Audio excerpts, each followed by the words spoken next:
Am I the asshole for going off on my wife because she teases me even though our bedroom is dead? Original post.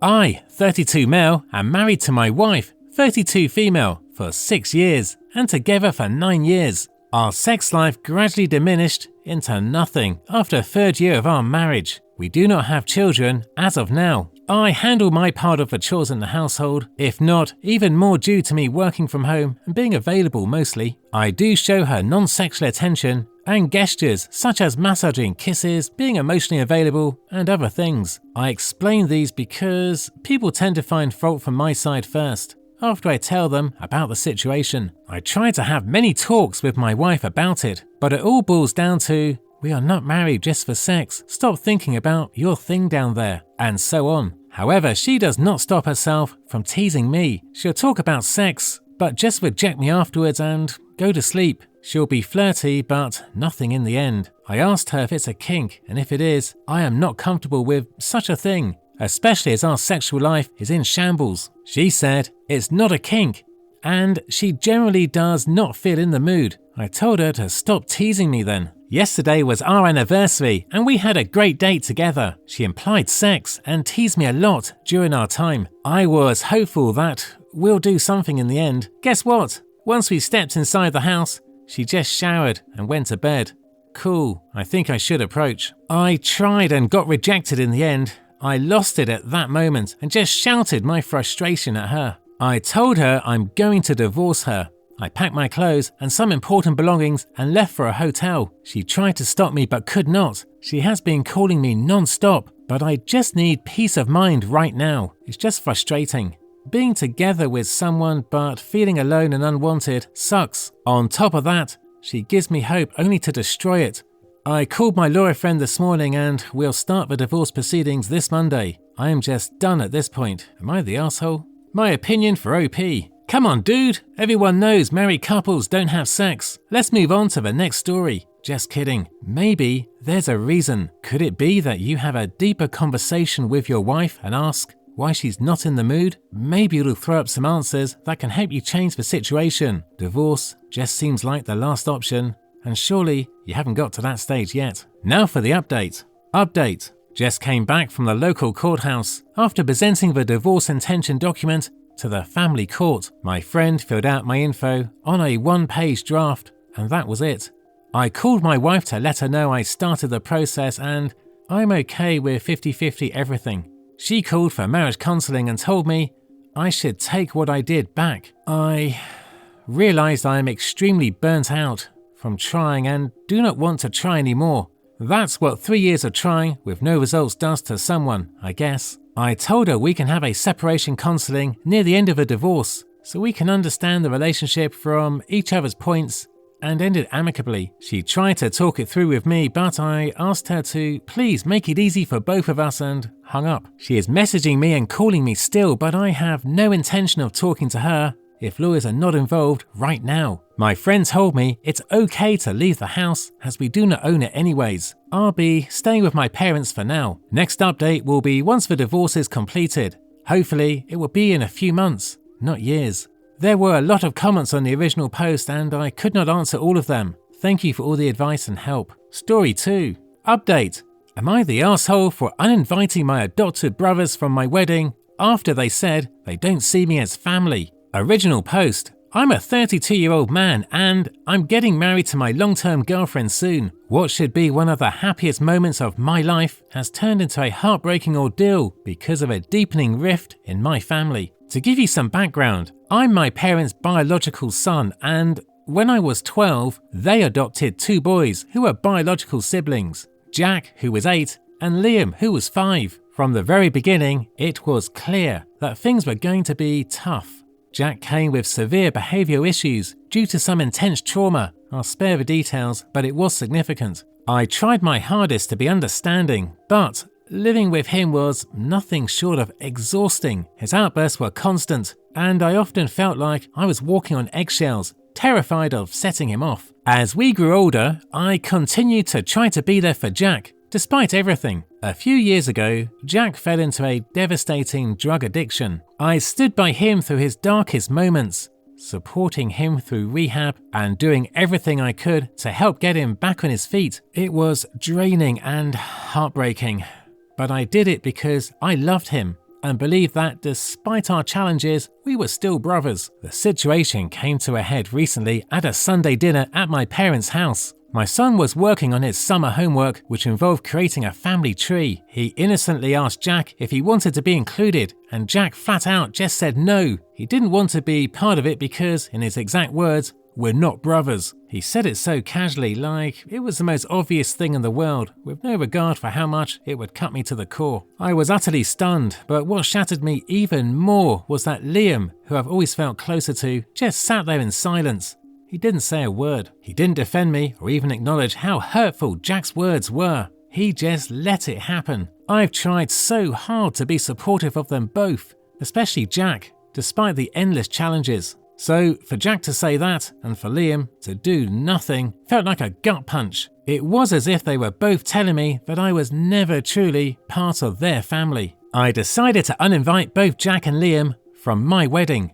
My fiancé has been nothing but supportive of my decision, but my parents are furious. They've made it clear that if Jack and Liam aren't invited, they won't attend either. It feels like history is repeating itself, with my parents once again prioritizing Jack over me, no matter how much it hurts me. I'm absolutely heartbroken that my parents would choose to miss my wedding rather than support me in this. I know Jack has been through a lot, but I've done everything I can to be there for him and for Liam, despite all the heartache. And now, I feel like I'm the one being punished for finally standing up for myself and setting some boundaries. Am I the arsehole for uninviting my brothers after they said they won't see me as family, even if it means my parents won't come to my wedding? Now for the top advice. Comment 1. Why was your kid even asking him in the first place? That could have hurt them too. As a child, it would have never occurred to me not to include my aunts and uncles in a family tree. What did you say in front of your child to plant the idea that he needed to ask them?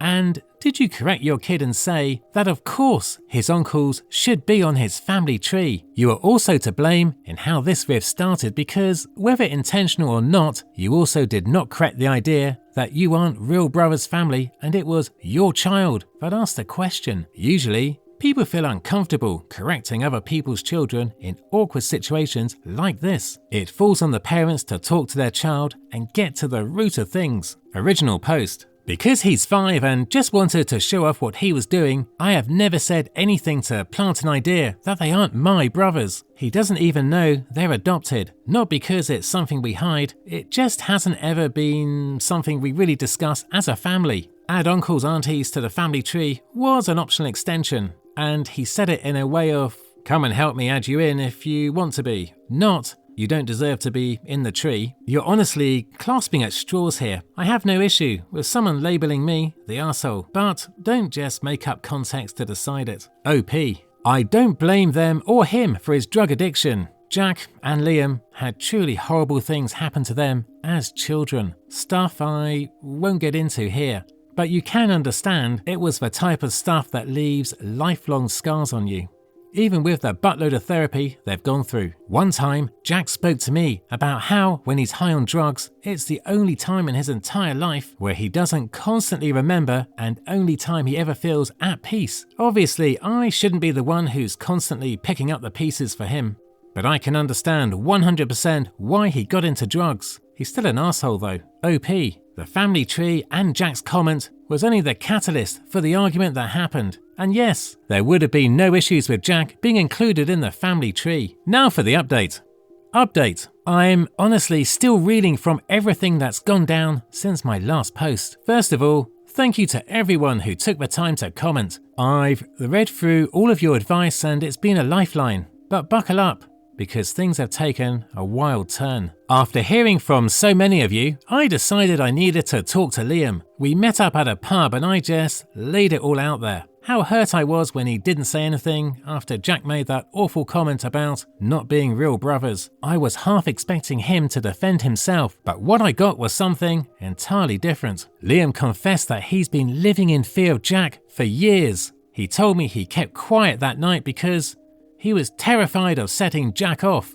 not because he agreed with him. Then he dropped a bombshell. Despite being Jack's biological brother, he's felt just as much of an outsider in our family as I have. The constant pressure from our parents to cater to Jack's every whim has worn him down too. Liam assured me that he's always seen me as his brother and that he regrets not standing up for me sooner. Hearing that was a huge relief. He's completely on my side now, and we agreed that if Jack can't respect me as a brother, he has no place at my wedding or in our lives. But just when I thought things couldn't get more intense, my parents decided to make everything worse. I sat them down and explained why I uninvited Jack, hoping they'd understand. Instead, they threw down an ultimatum. If Jack isn't invited, they're not coming to my wedding. No room for discussion, no empathy, just flat out refusal. I was gutted. After all these years of putting Jack's needs above mine, this is how they repay me? I couldn't hold back anymore. I let out all the anger and frustration I've been bottling up for years. I told them how I've always been the one sacrificing, how they've always prioritized Jack, and that I was done being treated like I didn't matter. I made it clear that if they choose not to come to my wedding, they're making their choice and I'll make mine. With that, I walked out, leaving them to stew in their own decisions. Out of nowhere, Jack started bombarding me with the nastiest, most hateful texts I've ever received. He accused me of turning Liam against him, of ripping the family apart, and had the audacity to call me selfish for abandoning him. He ranted about how he never felt like he belonged in the family and how it's all my fault for pushing him away. His words hit hard, but they also opened my eyes. Jack has spent his whole life blaming everyone else for his problems, and I've been his favourite scapegoat.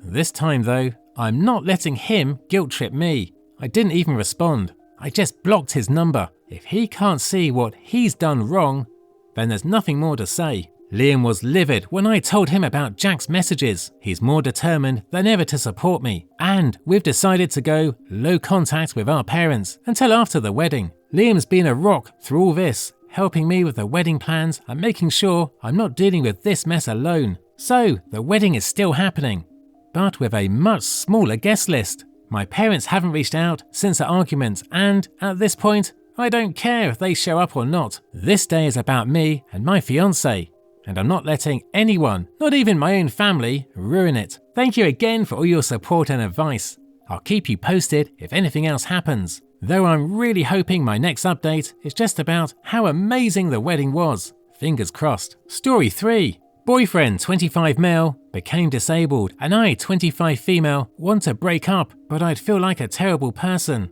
How do I handle this? Throwaway account because I have friends who know my real Reddit name. I, 25 female, have been with my boyfriend, 25 male, since high school. Unfortunately, he got into a car crash and became disabled below his waist. I wish to be by his side during his recovery. Disabilities have never been a deal breaker for me, and I loved him. So, while this is going to be a struggle at first, I believe that we'd be able to overcome this. I tried to participate in his recovery by being there with him and for him during physical therapy. I moved into his parents' house to help his parents to take care of him because he is unable to do many tasks without assistance. My job is very close to their parents' place, and my manager allows me to clock out in case my best friend's parents need my help with things like getting my boyfriend to the hospital and such. But my boyfriend just completely shut down. I understand that this is a life-changing injury and at such a young age this is absolutely devastating, but he just doesn't want me anywhere near him. I try to take him out to concerts, plays, organise picnics, trips, just to make him believe that his life didn't end with his injury and he is capable of living a fulfilling life. But he was just indifferent to it all. Therapy doesn't seem to help him because he still seems to be completely disassociated from everything. I couldn't see him like this anymore and I demanded he tell me everything that's on his mind.